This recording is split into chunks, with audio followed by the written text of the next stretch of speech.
languages have long been compared to ant colonies, making attempts at being progressive, generally functioning for the collective good, and ever so reliant in our relationships.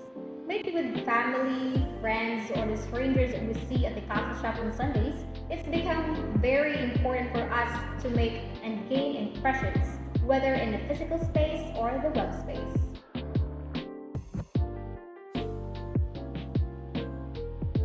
Today, we'll go over the intricacies of how communication came to be and developed, touching on the mediums it manifested in and figures to use or invent them.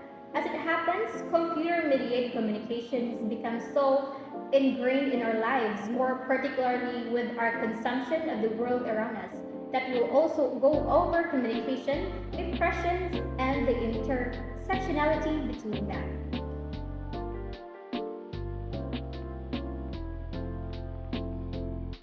It is believed that the first ever humans may not have had the luxury of building connections using language, resorting to gestures instead, like dancing, acting, and even making noises through grunts for changing pitch and tonality. Modern day speech based communication is thought to begin 120,000 years ago, and even then, language had its imperfections. Hence, they preferred to communicate not using our fancy overpriced phones that we purchase on behalf of conspicuous consumption, but symbols. And no, I'm not talking about emojis but symbols that resulted to what we deciphered as cave paintings. The oldest known cave painting can be found in Maltraviaso Cave, Caceres, Spain, which is over 64,000 years old. The painting appears to depict a big deer and a hen. In this time frame, we've also witnessed the rise of pictograms, symbols that represent concepts, objects, activities, places, or events. This evolved into ideograms, which also represents ideas on a more abstract scale using more intricate symbols. These forms of communication are bound by time and temporary, not like today when almost every form of communication leaves a trail.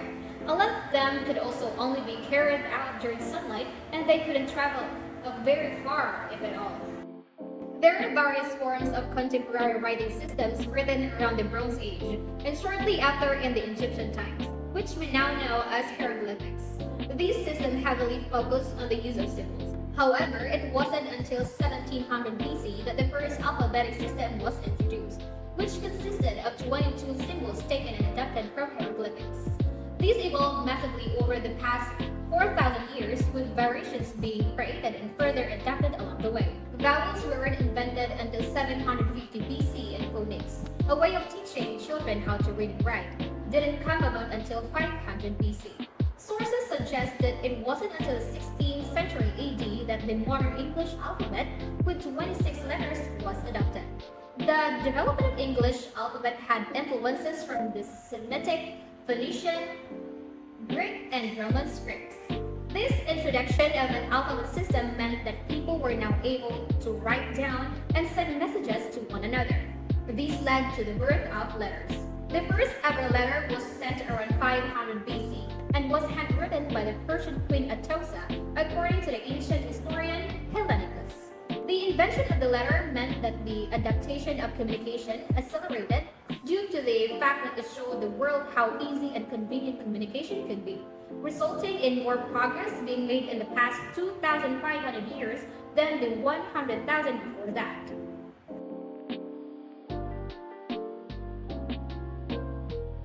From free electric forms of communication such as newspaper and Morse code to telegraphs and phonographs, humans quickly adapted to be able to communicate with one another on a wider scale.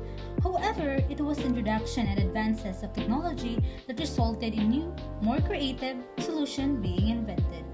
Landline phones. The landline phone was introduced in 1876 by Alexander Graham Bell. By 1900s, there were nearly 600,000 phones in Bell's telephone system, and this number rose to 2.2 million phones by 1905. Now, in 2022, there are over 884 fixed telephone line subscription worldwide. Radio. In 1920, the first radio program was broadcast by Station 8MK in Retioc, Michigan. But before this, in 1908, Lady Forrest took a break from his honeymoon and climbed the Eiffel Tower to broadcast a selection of music to the Parisian suburbs. There are now over 600 registered radio stations in the UK alone. Television. Then, in 1926, the television was publicly demonstrated for the first time, allowing TV companies to communicate on a vast scale with the use of imagery. On January 26 of that year, John Louis Baird, a Scottish inventor, gave the first public demonstration of a working television system in London.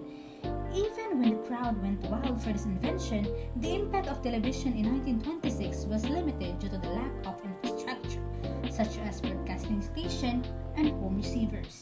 The technology was not yet ready for widespread public news, so it remained more of a curiosity for several years.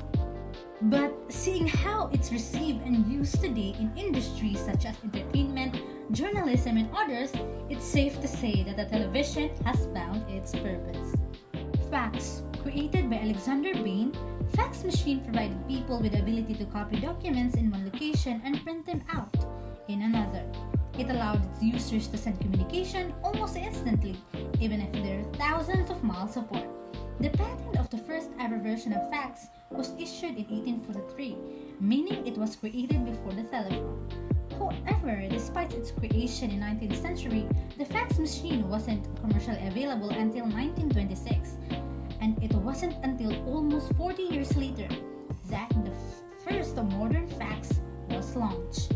Mobile phones. It wasn't until 1984 that the first handheld phone was invented, which was made by the company Motorola.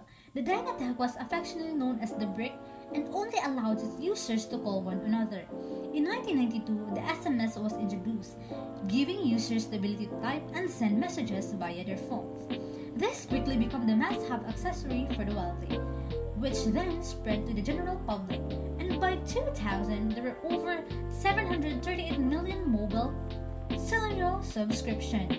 In 2000, the average person was sending around 35 texts per month. Now, the average person sends 72 texts a day. See what I meant with a conspicuous consumerism part? Apple, I'm looking at you. Computers and the Internet. Now, on a very familiar front, the first rudimentary computer was invented by Charles Babbage in 1822. But it wasn't actually created and built until 1991, with the Internet being created in 1983. It meant that the first computer had Internet access to the World Wide Web. It is here that we feel this sense of familiarity as we actively use both computers and the Internet to elevate our communication experiences. It's convenient on the part that we gain accessibility to view and interact with different parts of the globe, with the people through email, social media, chat rooms, and much more. With these, we can truly keep up not just with the Kardashian, but the rest of the world. Despite our advances in technology, the one thing that has remained a consistent, reliable, and proven form of communication throughout has been the letter. This has only evolved with the advances in technology, with solutions like hybrid mail, combining the traditionality of sending a letter with a system that enables you to do so online. There are many theories that one day the internet may crash or technology will fail us. If this is the case, then we know that no matter what, we can always rely on trusted letter.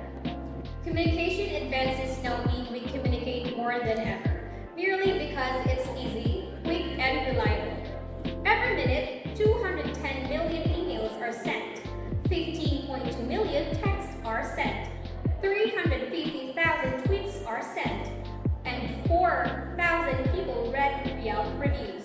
Over the years, we've seen huge changes in how we connect with one another. We humans have evolved as has technology, which enables us to send various different forms of communication. I don't doubt that this will